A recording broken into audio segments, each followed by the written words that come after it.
सपना एक working women थी। वो पढ़ी लिखी, आत्मनिर्भर और जिम्मेदार महिला थी। सुबह से लेकर रात तक उसकी दिनचर्या इतनी व्यस्त रहती थी कि उसे खुद के लिए समय निकालना भी मुश्किल होता था। सुबह सुबह उठकर घर का सारा काम निपटाना, फिर उसके बाद ऑफिस जाना, शाम को घर लौटकर परिवार के साथ समय बिताना सपना के लिए हर दिन ही बहुत ज्यादा व्यस्त होता था। सपना का पहनावा भी उसकी दिनचर्या के हिसाब से ही होता था।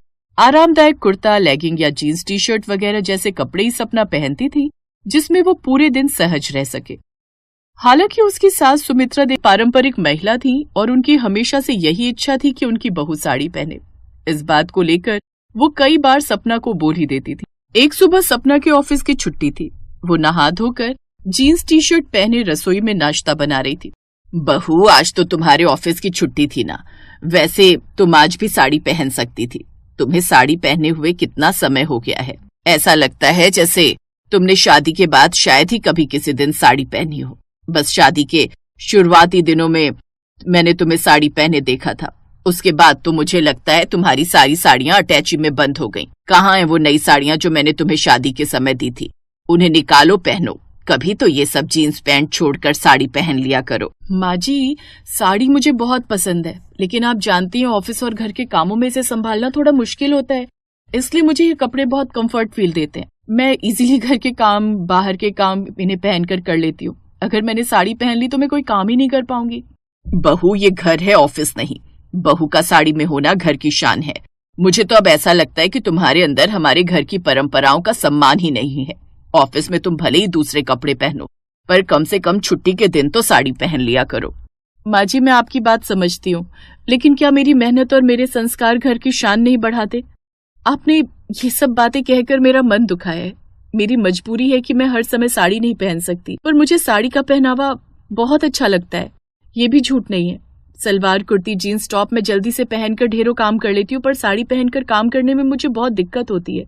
वरना मैं साड़ी जरूर पहनती। आगे कोई फंक्शन आएगा तो मैं कोशिश करूंगी कि साड़ी पहने।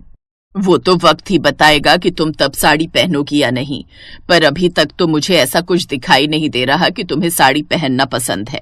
अगर पसंद होता तो तुम मुझे अभी भी साड़ी में ही दिखाई देती। इतना सब कुछ बोलकर सुमित्रा देवी रसोई से, इसलिए पड़ोसन सुषमा ने घर में शादी का एक कीर्तन रखा था। सुमित्रा, देखो, गरिमा जैसे मेरी बेटी है वैसे तुम्हारी बेटी भी है, इसलिए शादी के सारे फंक्शन में तुम्हें पूरे परिवार के साथ जरूर पहुंचना है। कल शादी का कीर्तन है, इसलिए तुम सपना बहू के साथ जरूर आना।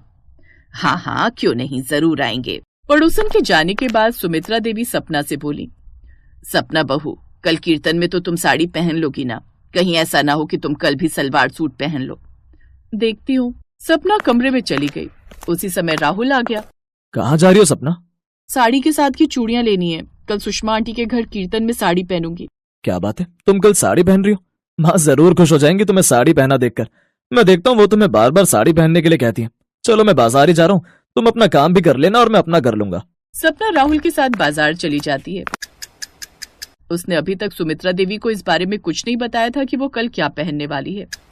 सपना एक बहुत सुंदर गुलाबी रंग की साड़ी पहनकर तैयार होती है। साथ की मैचिंग बैंगल्स, ज्वेलरी, मेकअप, सब कुछ सपना पर बहुत सुंदर लग रहा था।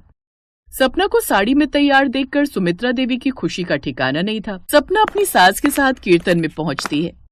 क्या बात है सपना बहू, आज तो तुम साड़ी पहन कर आई हो, वरना हमने तो तुम्हें हमेशा सलवार कमीज और जीन्स टी शर्ट में ही देखा है। बड़ी सुंदर लग रही है साड़ी तुम पर। आज तो सुमित्रा बहुत खुश होगी, क्योंकि कई बार मुझसे कहती थी कि मेरी बहू साड़ी नहीं पहनती। अच्छा, माँ जी ने आपको भी ये बात बता दी?